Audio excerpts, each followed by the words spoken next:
Special squad पंछुआरे छिंताई गैंग्र 11 जन सदस्य को गिरफ कला कमिशनरेट पुलिस सेमानक निकटरू विपुल परिमाण सुना और रूपा गहना सह मारणास्त्र और बाइक जबत कर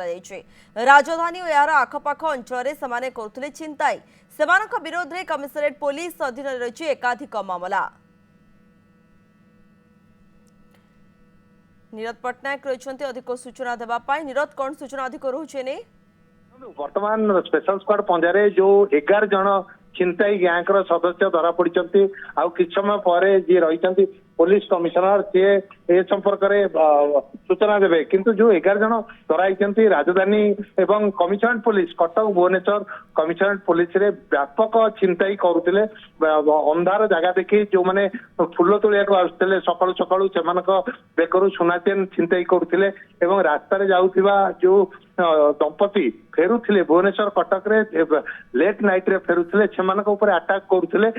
आक्रमण करी सुना चेन लुटि नौले 11 जन को गोटे गैंग धराई एमानक धरिया पर हुए तो आशा कराउची जो भली भाव में राजधानी में छिंताई बढ़ी चलता से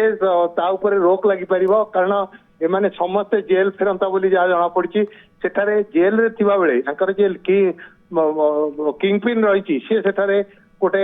जो ग्रुप तैयारी करथिला एवं जेतले माने जामिन रे आसीथिले तापरे राजधानी रा आउ किछि युवकों को शामिल करी एमाने विभिन्न स्थान रे छिंताई करुथिले एवं ताकू धरिबारे सक्षम होइछि स्पेशल स्क्वाड। प्रियंका ओके खबर पर नजर रखि थांतु नीरज। धन्यवाद आपनकर समस्त सूचना पाई।